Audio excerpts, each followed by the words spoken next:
the same time that we have the Miami and North Carolina game, we also have another top 25 game that's going to be happening at the exact same time. This game is going to be on NBC, and I just talked about NBC, so you already know what it's going to be. Notre Dame, number 21 ranked Notre Dame, they will be taking on the undefeated USC Trojans, who, even though they're undefeated, they have been sliding. They have fallen down to number 10 in the entire country. And this USC team, we're going to really figure out what this team actually is made of, right? Because the last few weeks, yes, USC has won, but they have not been convincing, though. They beat Arizona State by 2 touchdowns, and then they barely beat Colorado. They barely beat Arizona. That was in triple overtime, by the way, a game that we actually stayed up and watched when we couldn't fall asleep. But Notre Dame, on the other hand, they got their second loss in against Louisville. So for all intents and purposes, Notre Dame, unless there's a ton of chaos, there is a very slim chance that Notre Dame is going to go to the college football playoff at this point. So, okay. So we got that out of the way. What is this Notre Dame team? What is their mindset, right? Because Notre Dame, the last 3 weeks for Notre Dame has been brutal. They've taken on a ranked Ohio State team, lost on the very last play.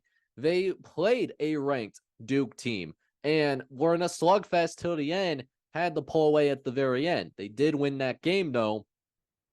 And then we saw them on the road a second time against another ranked opponent. They lose that game, and they're taking on their 4th ranked opponent once more. This Notre Dame schedule is brutal in this part of the season right here. Don't tell me that Notre Dame does not have a difficult schedule, because they got it. They certainly have it. Now, this is a rivalry game. This is actually a historic rivalry game. This has like 100 plus like meetings. So they've been getting at it for a long time now. Last time that these two teams got together, Notre Dame did lose this game, 38-27. This was, however, at USC. We're now going to South Bend for this particular game. So at least if you're Notre Dame, you're not feeling great about how you already have your second loss. And when I was looking at Notre Dame's schedule, I did not pen that Louisville game as a loss. I thought they would win that game, but Notre Dame didn't win that one. Okay. So USC, what's USC made of? So this USC team, we know what they have in Caleb Williams. He's the best quarterback in the country if he goes to the NFL. And that's an if because of NIL nowadays. He'll be the number 1 overall pick. I think we all agree with that. But how's the rest of the supporting cast holding up? Because this is the toughest game that USC is going to play. And you look at their schedule, they're not necessarily battle-tested. And matter of fact, the only team that they have played on their schedule, USC has, that currently has a winning record is Colorado, who sits at 4-2. And I don't think anyone coming into this season was expecting them to be ranked in the top 25. I know we saw Colorado ranked at some point, but recalibration of expectations after that TCU game led to that. We know what Caleb Williams is. 72% passer, 1,800 yards passing, has 22 touchdown passes, and has only thrown 1 singular interception. He does also have 6 rushing touchdowns as well. This is as good as advertised. Dude he's him. So I think we can agree Caleb Williams, he's going to get his. I don't think there's any question about that.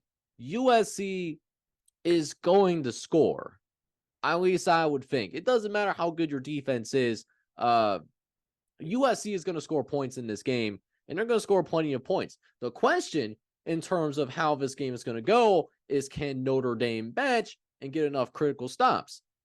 They have a better quarterback than what they did last year. Sam Hartman has to keep them in this fight. He has to keep them in this game. Because if not, if it's a slow start, that's going to be a problem. And in the last few games, he's been fine, but he hasn't been great, so to speak, right? Particularly in that Louisville game, worst game of the season for Sam Hartman. He threw 3 interceptions, 2 times in a row, by the way, that he threw 3 interceptions or more against Louisville. Did it last season, or it was either last season or in 2021 when Wake Forest played Louisville.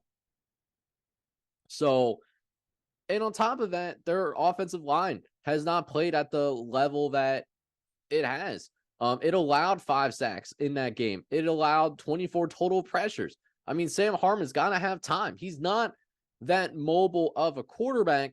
And while USC has been exposed on the back end, they have been able to get sacks. The USC defense has 22 sacks this year. So Sam Hartman, he's going to have to find a way to keep it up against USC.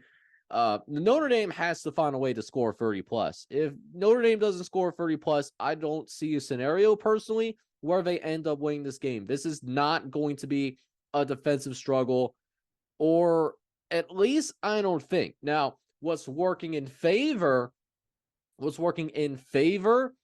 of Notre Dame? 2 things, okay? 1, defense has been performing very poorly. One of the worst defenses, I think, in the country, at least from a yards per game standpoint. They have surrendered over 420 yards a game, 421 to be exact. That's good for a 112th in the entire FBS. They've given up 260 yards through the air. They have a 15-4 touchdown to interception ratio. You got somebody throwing for 260 yards a game, 15 touchdowns and 4 interceptions in a season. You know, you're going to a bowl game with that quarterback, or so to speak. The defense has also given up 41 points in back-to-back games.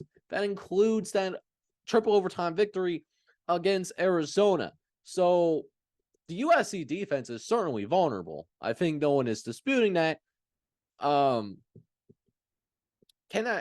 If the pass rush isn't getting to Sam Hartman, and I think that offensive line does have a bounce back game. I think that could be a source of contention for USC. And then the other thing that is working for Notre Dame, not just that they're going to be at home, but weather sometimes play a factor. Sometimes it's considered a great equalizer. And South Bend, there's not supposed to be ideal conditions on Saturday night. It's expected to hover around 45 degrees, 50% chance of rain, and wind up to 20 miles an hour. So, weather conditions that aren't necessarily conducive or ideal for passing the ball. And what does USC do? They pass the ball because they have the best quarterback in the country.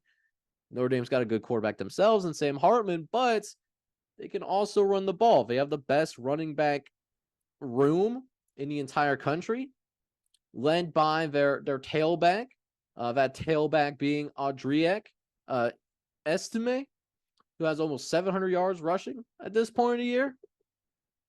That could play in Notre Dame's favor. So that being said, let's bounce it back for a minute. What's the model say?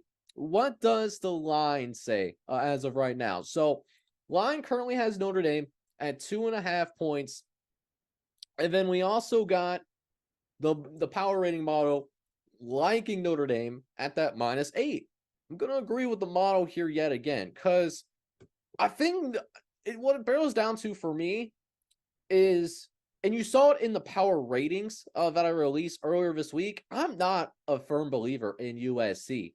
I think if Caleb Williams went down with an injury, this is an average team at best for Power 5 standards. I think Notre Dame exposes that. They're able to get just enough stops because they are pretty defensively sound for the most part.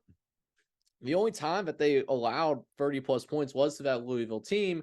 That's just because they've been mentally exhausted. I think we see them get right here now that we've seen them lose yet again. And so Notre Dame defense gets just enough stops, and then USC able to have a balanced attack, with Sam Hartman through the air, despite the tough weather conditions. And Estime is going to tear it up on the ground. Got one of the best offensive lines in the country to run behind. I'm going to take Notre Dame, and I'm going to take Notre Dame plus, with the points. So we'll have them covering, and we'll have them winning this game straight up too.